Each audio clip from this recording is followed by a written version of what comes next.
Hello friends, good morning. कैसे हैं आप सभी? आई होप आप सभी अच्छे होंगे और अच्छे से मन लगा के पढ़ाई भी कर रहे होंगे।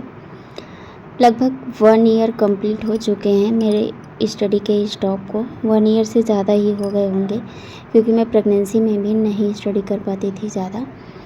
और आप लोगों को बता दूं कि इस टाइम स्टडी स्टार्ट करना मेरे लिए बहुत ज़्यादा डिफ़िकल्ट है, बट फिर भी कंटिन्यू करेंगे, क्योंकि हर चीज़ देख के मैनेज करके चलना है। और ये फर्स्ट ब्लॉग है मेरे ससुराल वाले घर से, क्योंकि अभी तक आपने जितने भी मेरे ब्लॉग देखे थे वो सारे ब्लॉग फैज़ाबाद के थे, अयोध्या के थे, रूम के थे, बाकी जो भी ट्रैवलिंग वगैरह के थे। लेकिन ये ब्लॉग मेरा फर्स्ट एंड ससुराल का है। अभी कब तक यहाँ रहना है, कब तक नहीं रहना है पता नहीं, ये हस्बैंड का डिसीजन है। बाकी देखते हैं। और बहुत सारी चीज़ें मेरी छूट चुकी हैं, तो उसको धीरे धीरे रिकवर करने की कोशिश करेंगे, क्योंकि सिलेबस तो मेरा पहले से भी कंप्लीट था और कई बार हमने कंप्लीट भी किया है, क्योंकि फ़र्स्ट टाइम नहीं स्टडी स्टार्ट कर रहे हैं। तो काफ़ी चीज़ मेरी रिकवर हो जाएगी, अच्छे से हो जाएगी, लेकिन धीरे धीरे कंटिन्यूटी बनाएंगे तभी हो पाएगा। और बहुत सारी चीज़ें जो हैं, काफ़ी नोटिफिकेशन से मैं दूर रही, जैसे एग्ज़ाम हो गए, रिजल्ट्स हो गए। बहुत लोगों के क्वेरी हैं कि दी आपका रिज़ल्ट कैसा रहा, अपने टीजीटी में आपका मार्क्स कितना था, जीआईसी का क्या रहा, पीसीटी का क्या रिव्यू था।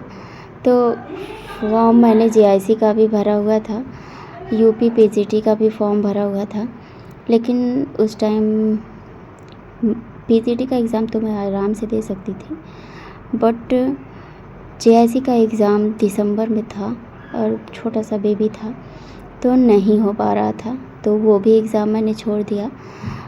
और साथ में मैंने पीजीटी का भी छोड़ दिया, क्योंकि स्टडी नहीं कर रही थी और काफ़ी दूर सेंटर था। बाकी यूपी टीजीटी का अगर हम बात करें 2022 का, तो 22 में ही मेरा बीएड क्लियर हुआ है। जब फॉर्म आया था तो मेरा एग्ज़ाम हुआ था, बट रिज़ल्ट शो नहीं हुआ था, इसलिए मैंने टीजीटी का फॉर्म नहीं अप्लाई किया था। बट अब कोशिश है कि किसी भी वैकेंसी, कोई भी वैकेंसी आए, किसी भी वैकेंसी में मुझे अब बैठना है, क्योंकि मैंने जितनी भी स्टडी की है, अभी तक मैंने किसी भी वैकेंसी में नहीं बैठी हूँ। और साथ में बात करें कि यूपी के टीजीटी हो या पीजीटी हो, सिलेबस चेंज है, एनसीईआरटी ज़्यादा से ज़्यादा क्वेश्चंस बनेंगे, प्लस जीएस जीके ऐड है। तो कहाँ तक कवर होगा, कहाँ तक नहीं होगा, बस आप लोगों का सपोर्ट चाहिए। आप लोग मुझे मैसेज कर सकते हैं, मुझे बता सकते हैं कि कहाँ से क्या मैनेज करें। बाकी बैच लेना अब मेरे लिए इम्पॉसिबल नहीं, मुझे पॉसिबल होगा कि मैं बैच ले लूँ, तब पढ़ाई करूँ।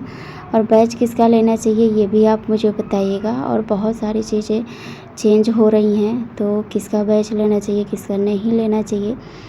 और एनसीईआरटी बुक अगर कहीं भी किसी को मिल रही है तो ज़रूर बताइएगा। वैसे भी मैं भी कोशिश कर रही हूँ एनसीईआरटी के बैच, एनसीईआरटी की जो बुक है 11 और 12 की, वो लेने की। बाकी मेरे पास एनसीईआरटी सार संग्रह है और जीके जीएस है, घटना चक्र है, जो कि बहुत पहले मैंने लिया था। और दोनों सिलेबस मैंने अपने वाईटी पर शॉर्ट वीडियो में डाल दिया है, यूपी टीजीटी का भी और जीके जीएस का भी, होम साइंस का। जीके जीएस तो सबके लिए कॉमन है, बाकी सब्जेक्ट का देखें तो होम साइंस का मैंने डाल दिया है। अगर जिसके पास भी नहीं होगा वो नोट डाउन कर सकता है, स्क्रीनशॉट लेके रख सकता है, उसको बाद में नोट डाउन कर सकता है। मैंने निकलवा के मंगा लिया है, अगर आप लोग कहेंगे तो दिखा भी देंगे।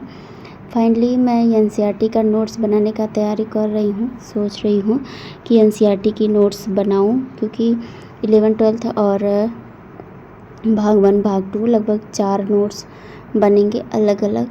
तो एक ही मैं सोची हूँ कि 11th का एक कर दूँगी, भाग 1 और भाग 2, और 12th का भाग 1 भाग 2 दोनों एक में कर दूँगी। तो अभी तो नोट्स के लिए मैं कॉपी नहीं मंगाई हूँ, और देखते हैं आज या कल में कॉपी मंगाएंगे, फिर नोट्स स्टार्ट करेंगे बनाना। इसके लिए एनसीईआरटी के लिए। बाकी होम साइंस का नोट्स प्रिपेयर है, थोड़ा बहुत अभी मेरा बाकी है, क्योंकि जब मैंने बैच लिया था उधर तो काफ़ी ज़्यादा दिक्कत हो रही थी, क्योंकि तो प्रेगनेंसी भी थी। अभी इस टाइम तो बेबी लगभग 10th मंथ का कंप्लीट हो चुका है, 11th मंथ लगा है और 28 अगस्त को 11th मंथ कंप्लीट हो जाएगा, 12 मंथ लगेगा। तो थोड़ा सा दिक्कत करता है, बट अब कोशिश है कि रात में स्टडी करेंगे और जो भी होगा आप लोग के साथ शेयर करेंगे, जितना भी कर पाएंगे, जितना पढ़ पाएंगे, क्योंकि अब जितना फ्री माइंड से मैं पहले पढ़ती थी उतना फ्री माइंड से अब मैं नहीं पढ़ पाऊँगी, ये मुझे लगता है। क्योंकि यहाँ भी पढ़ना थोड़ा सा डिफ़िकल्ट होता है, क्योंकि पढ़ाई प्लस बहुत सारी चीज़ें मैनेज करनी पड़ती है, आप लोगों को पता है।